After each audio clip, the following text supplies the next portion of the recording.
Okay, that was Bob Marley. You know, I love Bob Marley, reggae music, and that's called jamming, and that's what always going to try and give you a little bit of new music for you to hear. Okay, so let's get on with the instruction.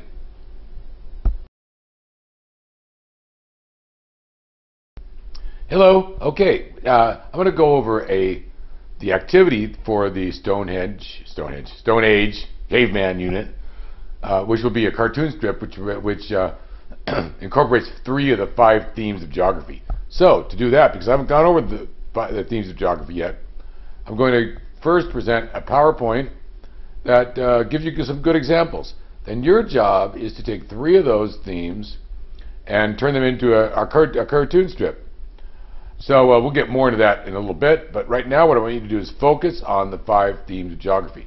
So you're going to write down the 5 themes as we go through them. I'll pause, give you time to write down information about what they mean. They're really interesting and kind of cool. And what you can do is write down the information on the 5 themes in your notes or on your computer screen. Then you'll choose 3 of those to do a cartoon strip about. Okay?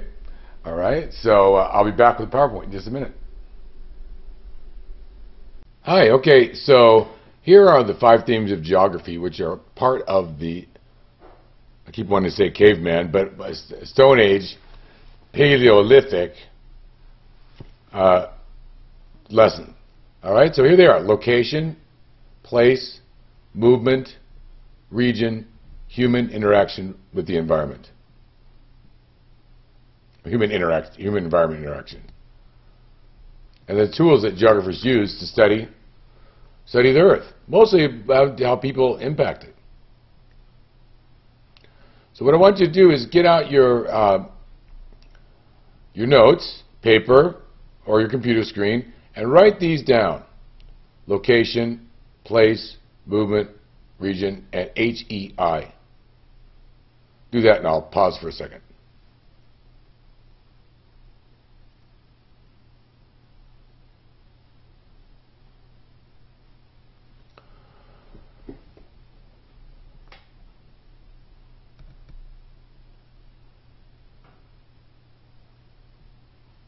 Okay, now pause the video if I didn't give you enough time, which I probably didn't, but pause the video if there's not enough time.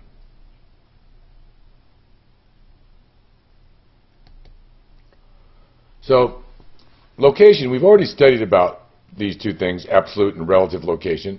Absolute is right where it is, latitude and longitude. Hemisphere is a grid system, and your address, exactly where it is. Relative is kind of where it is, you know, like it's in Arizona. It's in North America. It's in the Western Hemisphere.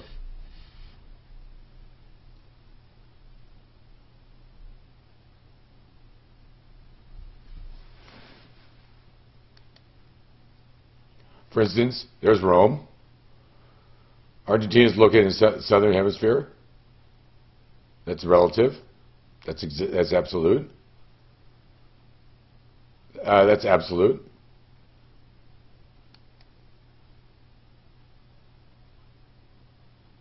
Relative location examples.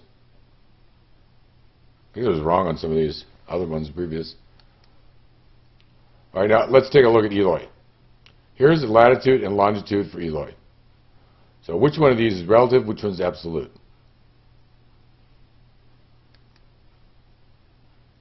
Check this out.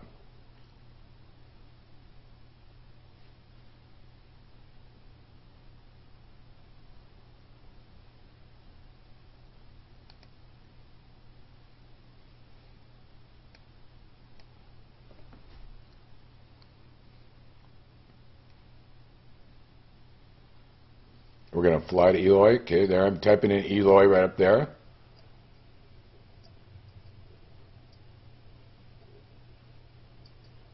Clicking. And we're flying.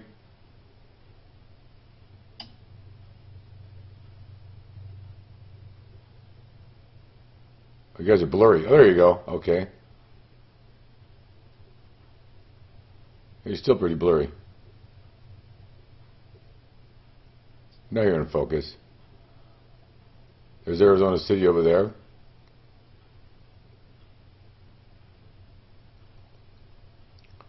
Zooming in.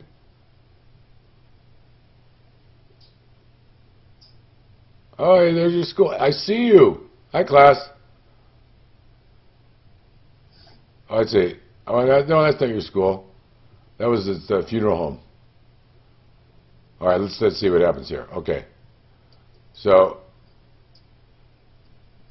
Toltec. Oh, okay.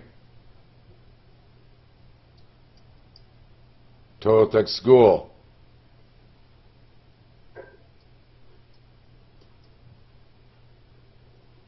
There you are.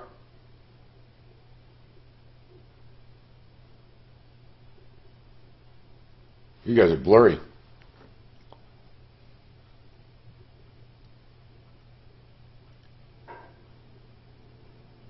Well, you're really blurry, guys. You better get in focus. There you go. Oh, there, I see you. Wave to me.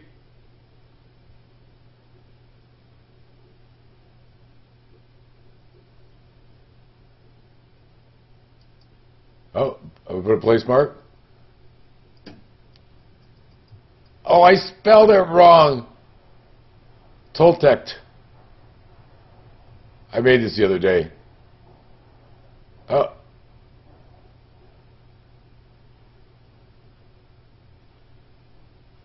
And there you are, Toltec school.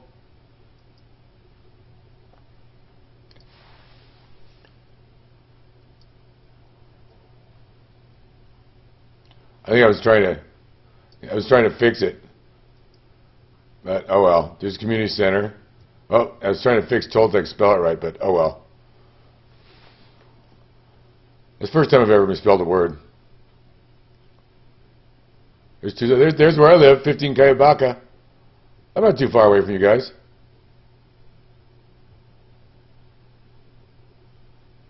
There you are again. Hello.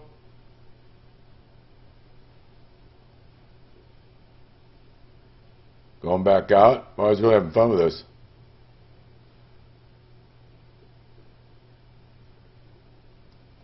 Here I am. Oh, relative. North America. Okay. So there's a little Google Earth thing. Let me go back to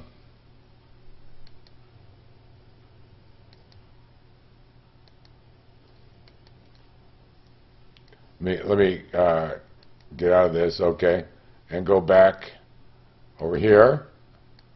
So, obviously, your latitude and longitude is your absolute, and North America is your relative.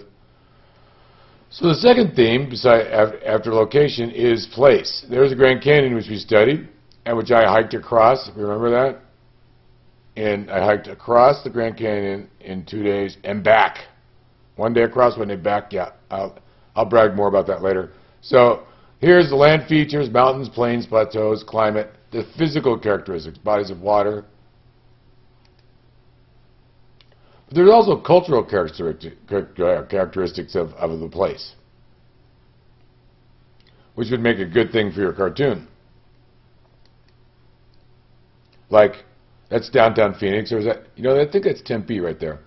I think, I'm not sure. Anyway, there's the people, the culture, the language, the religion, the buildings, the landmarks, the cities. Those are the human things. And that would be kind of a good thing for your cartoon, about the human interaction of the human place and the interaction of the environment.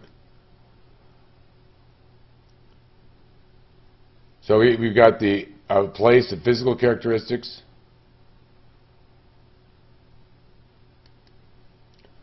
Cultural characteristics. Now these are more interesting. Like the Portuguese is the official language of Brazil. And I'm going to play some Brazilian music for you next. I love Brazilian music. Many Mexicans are Catholic. Mayan ruins are located in Mexico. Let's go. Let's go on a field trip. Cinco de Mayo is not a national holiday in Mexico. It is the United States. The holidays in Mexico are September 16th. And I'm pretty sure it's not. They, for some reason we like to celebrate. I mean, they do. I live right on the border. You know that, right? I live, like, my classroom is a half a mile from Mexico. And so, not to say we don't celebrate Cinco de Mayo, we do, and with big street parties, but I don't think it's an official holiday in Mexico until the Americans adopted the United States. Anyway, so here's the third one, movement. So people exist in isolation. I hope we get a chance to get into globalization. I didn't put it in this. I kind of wish I would have. Maybe I'll throw a video in at the end. But globalization is a hot topic these days because are we losing our culture from people moving through by way of the internet rather than by way of their feet? Of course, immigration from, again, something that I'm very experienced with, the immigrants, both legal and illegal, coming from Mexico. But, you know, people call it the McDonaldization of the world, where McDonald's is everywhere in the world now. And I'll never forget that. I was in Mexico City the day the first Taco Bell opened in Mexico City in 1983. And there were riots protesting the Americanization of Mexican, one of the best Mexican food, tacos, and which I happen to love so much, especially tacos de cabeza. Yes, you know what cabeza means? Head. Head meat tacos, they're really good. You got to try one. Okay, let's go on. So ideas, globalization is a hot topic these days. Whether we can't do anything about it. You know, the economy is connected worldwide, information is connected worldwide, and the internet's bringing us closer together. At the same time, it's diminishing cultural distinctness. So as people move, they adapt their environment, they modify it, and they depend on it. Look at this. Remember, I put that in because we're talking about caveman, Stonehenge. This guy's got a question mark over his head. There's a laptop, like it's a cave painting. Get it? That's kind of cool. But here's a Paleolithic adaptation to the environment. Those do not look like woolly mammoths. They should, because this guy is in close. There's a camel right there. Wait a minute. I guess it could be Africa, but really it probably should be Europe. Anyway, they're not black. They're Africans that had black skin to protect themselves from the skin. Evolution. Remember, we're all from Africans. We're all Africans. Every human comes from one group of people in Africa. Like 300,000 years ago. Okay, theme 4, region. The climate, location, beliefs by region. I know my region in Mexico is much different from your region, even though we're close by. My region's a border region, and people are different here on the border than they are in Toltec and Eloy. By ethnicity, language, we speak Spanglish. Our beliefs. So regions can be small. They can be big. The United States is a region. Arizona's a region, but so is the border is a region. And the rest of you guys in Arizona is another region. Here are some formal regions. It can be physical or cultural. And I want you to go back to this PowerPoint, which I'll put at the web page. I'll show you in just a minute. And you can use the info in this to fill out your notes. Because I might be going too fast. But I'll review in just a minute. Functional region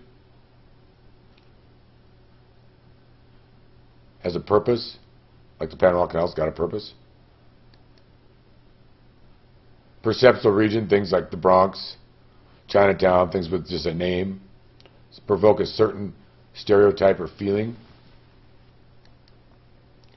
HEI stands for human interaction in the environment. So write down theme 5, HEI.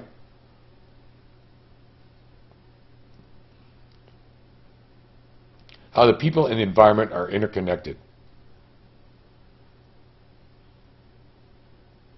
Consequences of those actions depend upon how people choose to interact with the world and use their resources.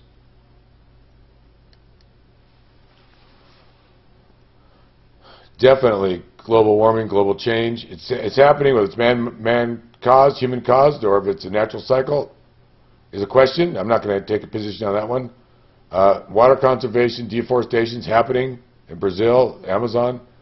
That's humans interacting with their environment. Some negative. All right, so I'm going to give you a little assignment right now. Besides the one you've got, I'll put a line in for this.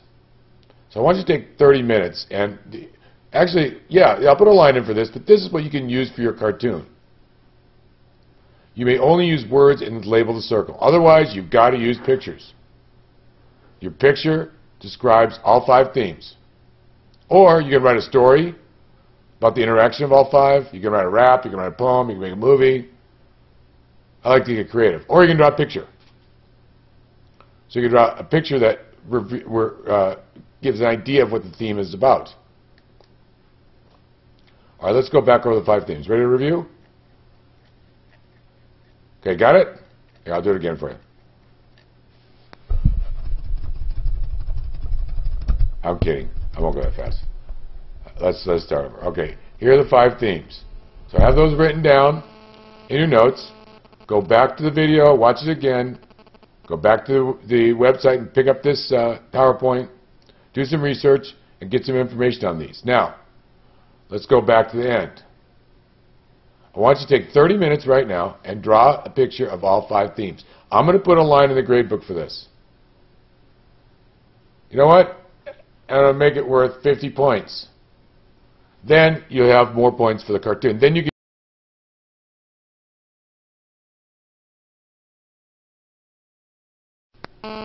Okay, so here's the assignment.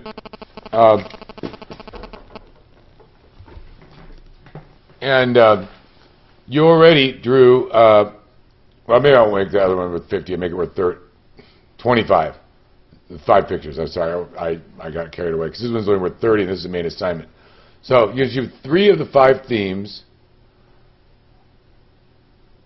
that can be applied to the information you learned about the Stone Age. So you got to deal with the Stone Age and take 3 of the themes, like movement or the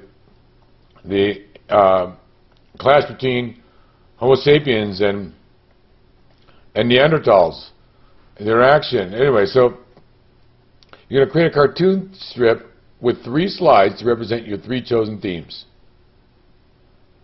in the Stone Age. Remember to give each slide a title that includes it, and you can do this as a PowerPoint on paper, and then you can scan it or take a photo with your phone and send it to me. Here's how you're going to be graded.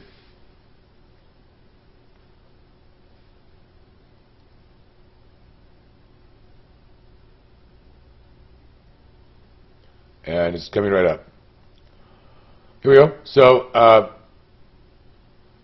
you're going to demonstrate complete understanding of all the 3 themes by when you draw the picture. You're going to connect it to the Stone Age. Okay? And it's going to be cool. It's going to be nice and neat. It's got to look good. Okay? So feel free to call me with any questions. Let me go back to the